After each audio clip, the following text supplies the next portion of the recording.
Deux nouveaux ambassadeurs prennent du service en Côte d'Ivoire. L'ambassadeur du Royaume de Belgique et celui du Canada ont présenté ce mardi leur lettre de créance au président de la République.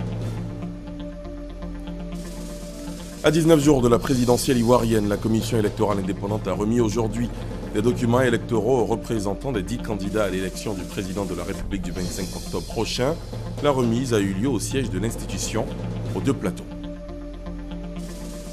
1500 nouvelles bénéficiaires du fonds d'appui aux femmes de Côte d'Ivoire de Yopougon ont reçu ce matin des chèques des mains de la première dame.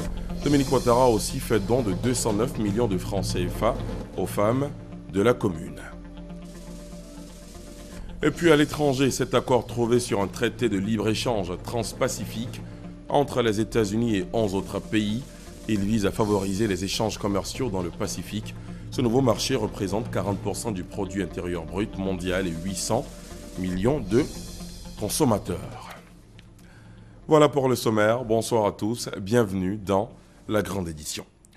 De nouveaux ambassadeurs prennent du service à Abidjan. L'ambassadeur du Royaume de Belgique et celui du Canada ont présenté aujourd'hui leur lettre de créance au président de la République.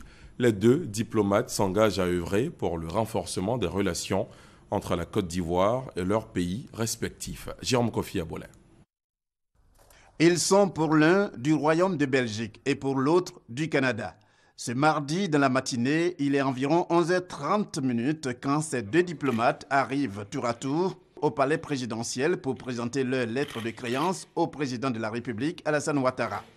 L'ambassadeur belge dit s'inscrire dans la droite ligne de ses prédécesseurs pour le renforcement de la coopération, notamment au niveau économique, entre les deux pays. Je viens ici vraiment avec la ferme intention de faire tout ce qu'il est en mon pouvoir pour que ces relations s'affermissent, non seulement pour que les entreprises belges puissent trouver en Côte d'Ivoire des marchés intéressants pour leurs produits, mais également pour que des entreprises belges puissent se lancer dans une relation de plus long terme avec la Côte d'Ivoire en effectuant des investissements ici. La diplomate du Canada, pour ce qui la concerne, s'engage à œuvrer pour le développement des relations bilatérales. Cela après avoir salué la sortie de crise rapide sous la houlette du président Alassane Ouattara et souhaité que la prochaine présidentielle en Côte d'Ivoire soit paisible et transparente. Le Canada insiste surtout sur les élections qui soient paisibles, non violentes et aussi justes. Autrement, le Canada a des grands investissements ici dans le secteur minier, dans le pétrole et gaz. Alors, on va continuer à avoir des bonnes relations, des bonnes opportunités d'améliorer, disons, l'économie ici. J'avais félicité le président et les Ivoiriens pour avoir fait de bons progrès, disons, en sortant de la crise. Pendant les derniers 3 ans, c'est très impressionnant. Cette cérémonie de présentation de lettres de créance par ces diplomates au chef de l'État marque officiellement le début de leur mission en leur qualité de représentants diplomatiques de leurs pays respectifs sur le sol ivoirien. Le chef de l'État a aussi reçu aujourd'hui au palais présidentiel le président de la Banque africaine de développement, Akinwumi Adesina, dit être allé saluer le président Ouattara et le remercier pour sa contribution au retour de la BAD à son siège d'Abidjan. On retrouve Jérôme Kofi Abolin. Le président de la République, Alassane Ouattara, et le président de la BAD en tête-à-tête ce mardi, échange qui a eu pour cadre le palais présidentiel, l'occasion pour les deux personnalités de parler des performances économiques de la Côte d'Ivoire. Pour le président de la BAD, il s'agit surtout de faire en sorte que l'institution qu'il dirige continue à œuvrer pour permettre à la Côte d'Ivoire de maintenir sa croissance en divers domaines, par exemple au niveau de l'agriculture. Je suis venu personnellement, en tant qu'économiste, de discuter beaucoup de choses avec lui concernant la croissance économique de notre continent et les choses qu'il faut faire au niveau de nos continents en tant que la stabilité macroéconomique et ça. Et en plus, nous avons discuté sur la priorité qu'il faut faire. Vous savez que l'Excellence, Monsieur le Président, il fait le grand travail ici, et ce qui concerne la transformation de l'économie, et aussi en ce qui concerne les différents secteurs. Il y a le secteur d'énergie, il y a le secteur du système infrastructure, système routier, il y a de l'eau et l'assainissement qui est très important. Et il y a une chose qui est très importante pour Monsieur le Président, que la BAD va soutenir beaucoup ici, c'est l'agriculture. Vous êtes le leader dans le monde dans la production de la cacao, et nous avons discuté comment la BAD peut soutenir plus fort la Côte d'Ivoire pour pouvoir faire la transformation de ça. Le président de la BAD, qui a pris fonction le 1er septembre 2015, a dit saisir l'occasion pour exprimer sa gratitude au président Alassane Ouattara pour avoir pesé de tout son poids et permettre ainsi à la Banque africaine de développement de revenir à la maison sans grande difficulté. La station de production d'eau potable de Saïbli, dans l'ouest du pays, a été mise en service samedi par le Premier ministre. Aussi, Daniel Kablan-Duncan a lancé les travaux de bitumage de l'axe Bloléquin-Toulepleu qui mène jusqu'à la frontière avec le Libéria. Ces projets valent plus de 30 milliards de francs CFA financés par l'État ivoirien et ses partenaires, la France et la Banque africaine de développement. Le point de notre correspondante régionale, Eve Boué. Par ce geste, le Premier ministre Daniel Kablan-Duncan met fin au souci de l'accès en eau potable de 9 localités du département de Toulepleu. D'une capacité de 1457 mètres cubes par jour, la station de production d'eau potable de Saïbli assure la desserte en eau d'environ 20 000 personnes de la ville de Toulepleu et de 8 villages environnants. Un projet d'un coût de 2,40 milliards de francs CFA financé par l'État de Côte d'Ivoire et la France à travers le contrat de désendettement et de développement CD2. Après la mise en service de la station de traitement d'eau de Saïbli, Daniel Kablan-Duncan donne le premier coup de pioche de l'axe Bloléquin-Toulepleu, frontière du Libéria. Nous sommes là au nom du président de la République pour procéder au lancement officiel des travaux de l'axe routier Toulepleu, Bloléquin, frontière Libéria, long de 65 km. Auquel s'ajoutera la construction d'un pont à poutre en béton précontraint d'une longueur de 113,2 mètres. Le montant de cet ouvrage, c'est 29 milliards de francs CFA. Je sais que j'attendais cette route et nous sommes heureux, comme le président de la République l'avait promis, de faire en sorte que cette route devienne une réalité. Et les travaux seront terminés et livrés au plus tard en février 2018. En attendant donc février 2018 pour l'inauguration de cet important ouvrage tant attendu, les populations, toutes tendances confondues, sont reconnaissantes au président Alassane Ouattara pour ses promesses tenues. Un mot de religion, le 4e vol retour des pèlerins ivoiriens a atterri hier après-midi avec à son bord 446 pèlerins. À leur descente, ils ont été accueillis par le ministre d'État, ministre de l'Intérieur et de la Sécurité. Ahmed Bakayoko a exprimé la compassion du gouvernement aux familles des victimes de l'incident survenu à Mina durant le Hajj. Il a aussi donné l'assurance que toutes les dispositions sont prises par l'État pour la prise en charge des victimes. Moussa Konaté. Après un séjour à la Mecque pour l'accomplissement du Hajj, 5e pilier de l'islam, 446 pèlerins regagnent le pays. Ils sont venus dans le 4e vol retour. Ces hommes et femmes sont heureux de retrouver leur famille. Nous sommes de retour et nous avons fait un très bon Hajj. Tout s'est très bien passé. Nous disons qu'il y a une très grande amélioration même dans le Hajj au niveau de la Côte d'Ivoire. Nous sommes revenus sains et saufs. Nous sommes heureux de retrouver nos familles, nos proches. Tout s'est bien passé. Seulement, l'incident de Mina a un peu gâché le séjour. Nous avons prié pour la paix et pour des élections apaisées en Côte d'Ivoire. À leur descente d'avion, ils sont accueillis par le ministre d'État, ministre de l'Intérieur et de la Sécurité. Ahmed Bakayoko leur a exprimé le soutien du gouvernement et la compassion aux familles des victimes de la bousculade de Mina. Beaucoup ont été choqués par cet événement. Donc nous avons adressé au nom du gouvernement et du président nos condoléances aux familles et notre soutien aux blessés. Donc c'était vraiment une présence de réconfort parce que c'est un retour qui se fait dans des conditions que nous savons difficiles. Nous avons un comité de veille qui est là pour accompagner les pèlerins, les blessés, ceux qui sont en choc et les parents des familles endeuillées avec les imams.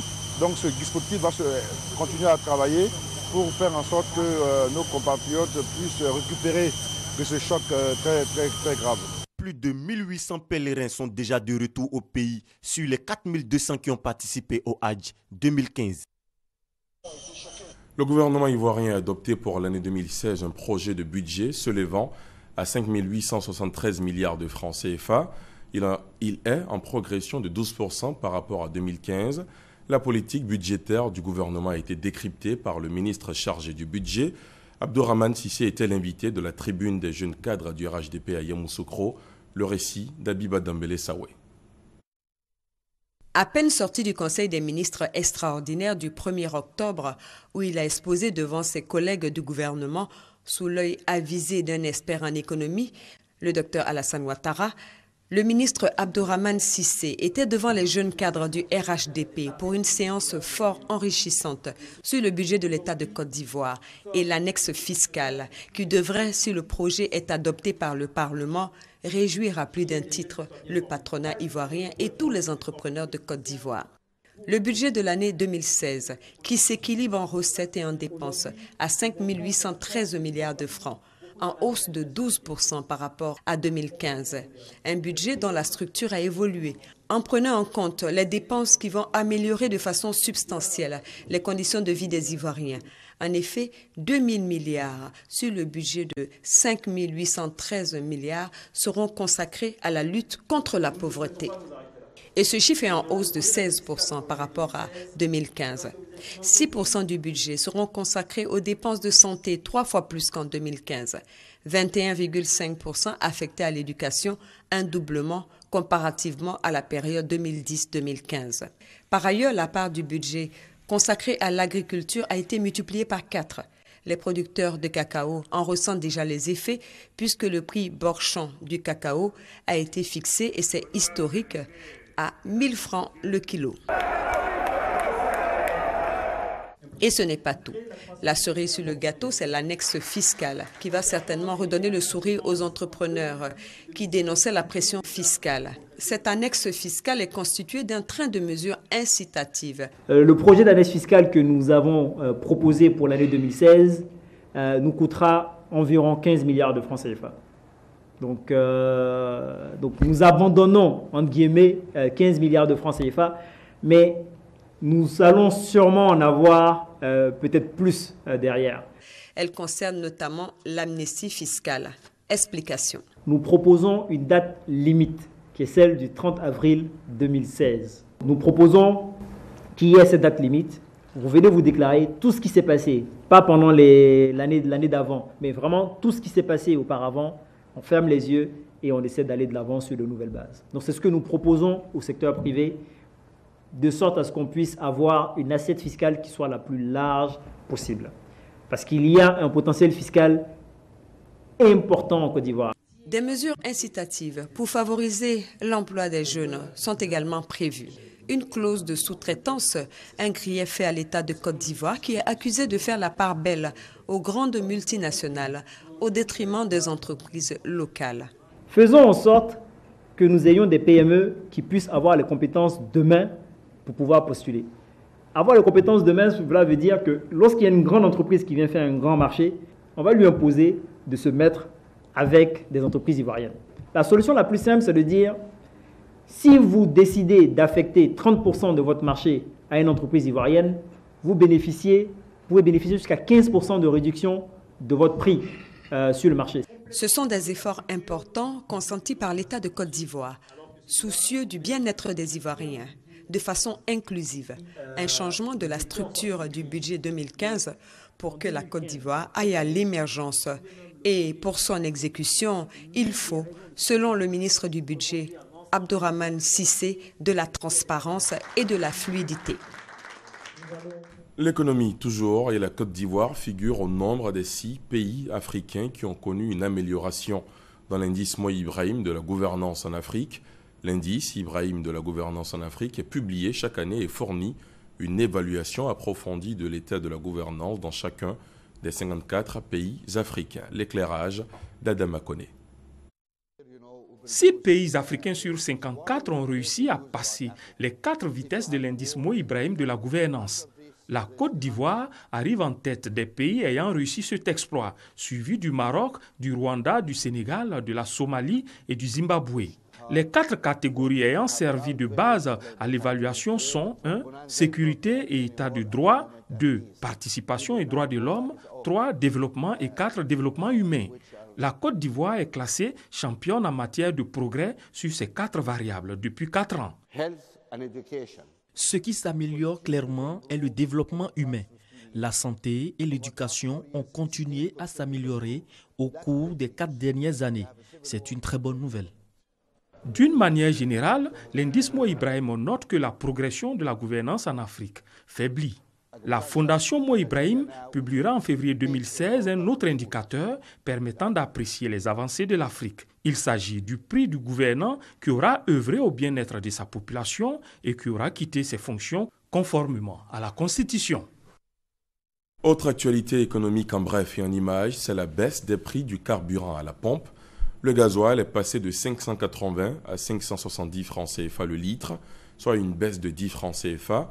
Le super, lui, enregistre un recul de 30 francs pour s'afficher à 650 francs CFA contre 680 francs CFA il y a une semaine. D'autres images, celle de l'arrivée cet après-midi à Abidjan du président du Parlement béninois, Maître Adrien Oumbedji, est l'invité spécial du chef du Parlement ivoirien Guillaume Soro à la cérémonie d'ouverture de la 2e session ordinaire de l'année de l'Assemblée nationale ivoirienne, accueilli à son arrivée par son homologue, l'honorable a dit sa joie d'être en terre ivoirienne. Durant ce séjour à Abidjan, les 2 hommes devraient évoquer les problèmes d'intérêt commun liés au Parlement ivoirien et béninois, aussi les problèmes communs à la sous-région et plus généralement ceux du continent. On passe au chapitre présidentiel 2015. À 19 jours de cette élection, la Commission électorale indépendante a remis aujourd'hui des documents électoraux aux représentants des 10 candidats à l'élection du président de la République du 25 octobre prochain. La remise a eu lieu au siège de l'institution aux 2 plateaux. Le reportage de Michel Digré. C'est un acte majeur dans le processus électoral en cours. Les représentants des candidats reçoivent chacun 10 000 spécimens du bulletin unique de vote, la version électronique de la liste électorale, tous les décrets relatifs à l'organisation du scrutin et 100 000 affiches de leur mandat. Le vice-président de la CEI, Gervais Koulibaly, lui, est revenu sur des informations relatives à la liste électorale et au bureau de vote. Avec donc les 6 300 142 électeurs, nous avons une augmentation d'environ 10% par rapport à la liste électorale de 2010. Le nombre de lieux de vote, 10 336, dont 42 à l'étranger. Je rappelle que pour l'élection du président de la République, nous avons retenu 19 pays à l'étranger dans lesquels vont se dérouler ces élections. Le président de la commission électorale indépendante, Youssouf Bakayoko, s'est voulu rassurant. Votre institution s'est engagée à garantir le respect strict du principe « un électeur, une voix », socle de toute élection démocratique. L'enjeu, faut-il le souligner, c'est la traduction dans les faits et dans les urnes du triptyque transparence, équité, crédibilité. Et j'ajouterai confiance et célérité. La représentante de Mamadou Koulibaly, elle, a récusé les affiches de son candidat. La photo ne serait pas à son goût. Du côté de la commission électorale indépendante, l'on rétorque que Mamadou Koulibaly avait été sollicité pour changer sa photo, mais que cette requête est restée sans suite. Au terme des dispositions de la loi électorale, les candidats ne pourront faire usage des affiches et spécimens de bulletins de vote qu'à l'ouverture officielle de la campagne électorale, c'est-à-dire le vendredi 9 octobre à 0h. L'opération de retrait des cartes d'électeurs débutera, elle, le 7 octobre prochain. Et justement, dans un peu plus de 48 heures, ce sera l'ouverture officielle de la campagne électorale. L'Alliance RHDP s'active déjà sur la toile. La direction centrale de campagne chargée de la communication a présenté aujourd'hui à la presse le site web officiel du candidat Alassane Ouattara. Le compte-rendu d'Awa Touré. Promouvoir le bilan du candidat Alassane Ouattara et partager sa vision, interagir avec les internautes et mobiliser pour la victoire d'Alassane Ouattara. Ce sont là les objectifs principaux du site www.avecado.ci, un site web dédié exclusivement à la campagne électorale d'Alassane Ouattara, le candidat du RHDP. La directrice centrale de campagne chargée de la communication a, au cours de la cérémonie, présenté le contenu de ce site officiel du candidat Alassane Ouattara. Un contenu qui s'articule autour de 4 points.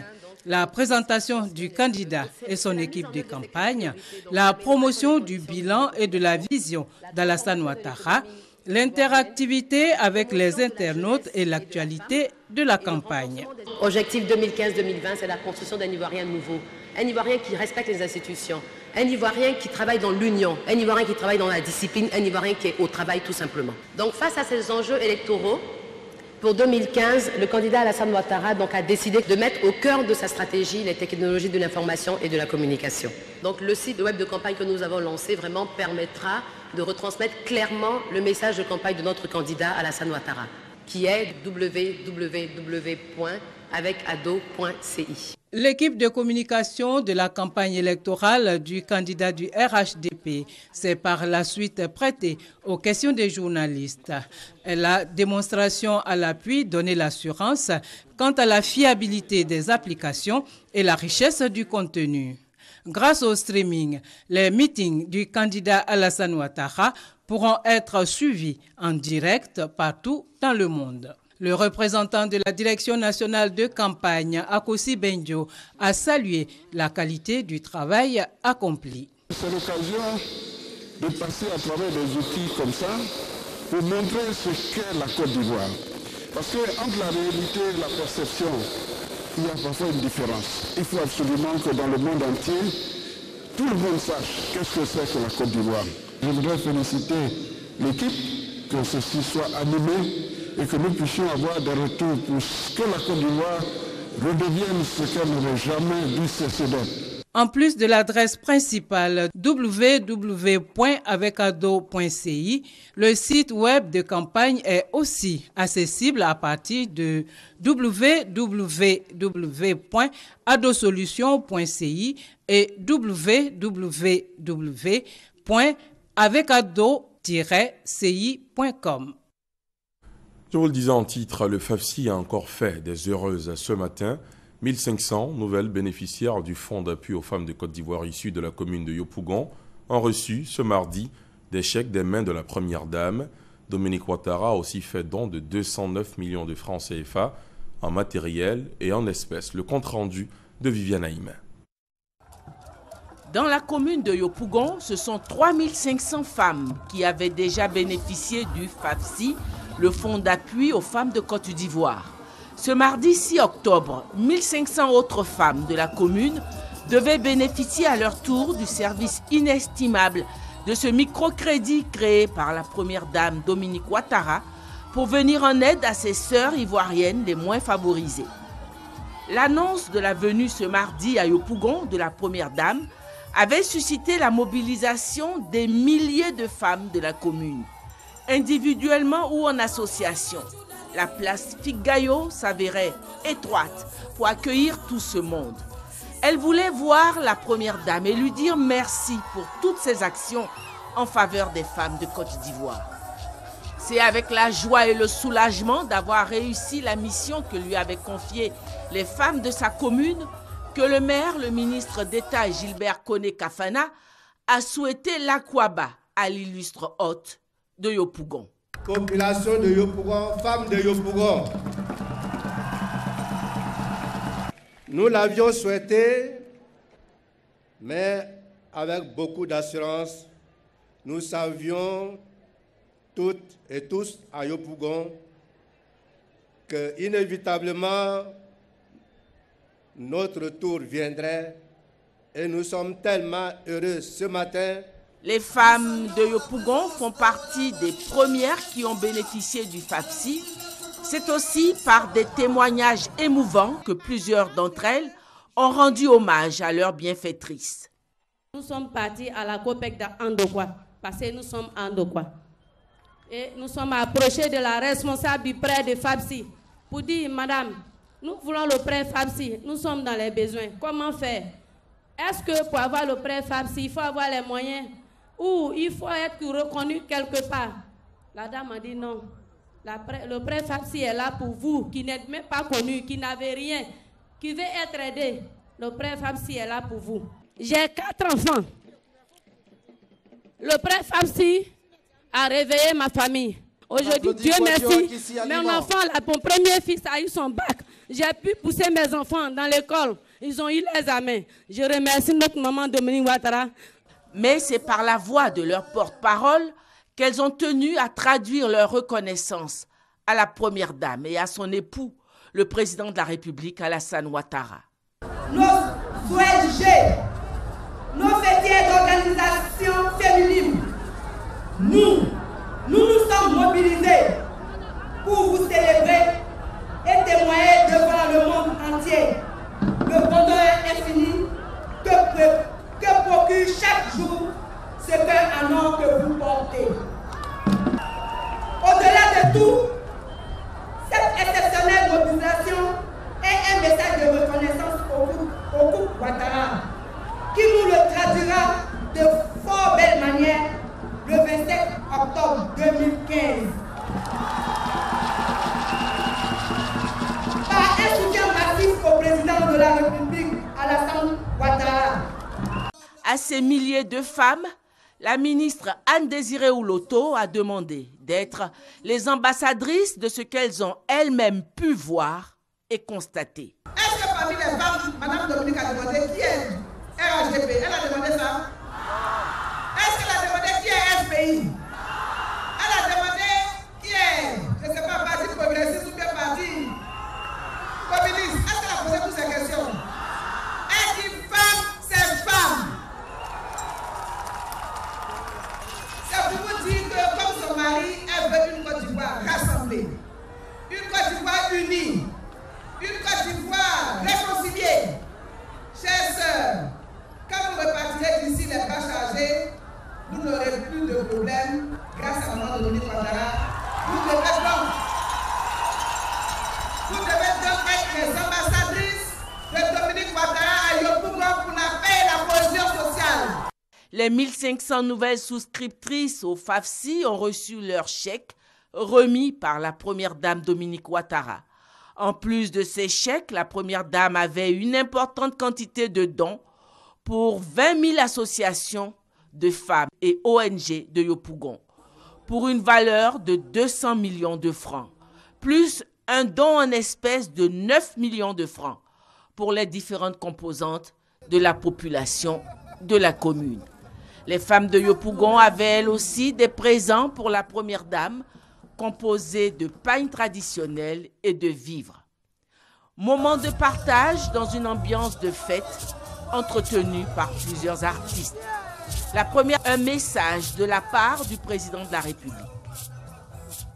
Mes chères sœurs, j'ai un message important à vous transmettre de la part du président Alassane Ouattara, mon cher époux, mon chéri.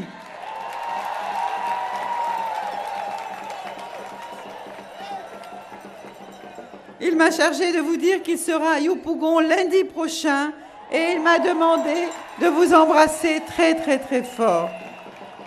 Donc j'espère que vous viendrez lui faire un très bel accueil et je serai à ses côtés lundi. Donc je reviendrai avec lui, mes chères sœurs. Elle a ensuite dit à ses sœurs de Yopougon tout l'attachement qu'elle leur porte. Aujourd'hui, pour Yopougon, en addition des 350 millions de francs CFA déjà octroyés à la commune pour le FAFSI, je suis venue vous faire bénéficier d'une enveloppe complémentaire de 150 millions de francs CFA. Cette augmentation significative porte ainsi le budget du FAFSI pour la commune de Yopougon à un total de 500 millions de francs CFA. Ainsi, cela permettra à plus de 5000 femmes de développer leurs projets pour être autonomes. Mes chères sœurs, Yopougon est dans mon cœur. N'oubliez pas que je suis avec vous et que vous pourrez toujours compter sur mon soutien et sur mon aide. Si l'ambiance était à la joie, la fête, ont promis les femmes de Yopougon, sera encore plus grande au soir du 25 octobre.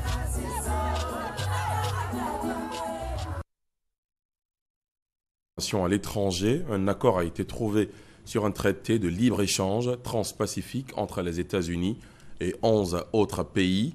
Il vise à favoriser les échanges commerciaux dans le Pacifique. Ce nouveau marché représente 40% du produit intérieur brut mondial et 800 millions de consommateurs. C'est la fin de ce journal. Merci de l'avoir suivi. Demain 20h, retrouvez Marie-Laure Ongoran. Excellente soirée sur la chaîne qui rassemble.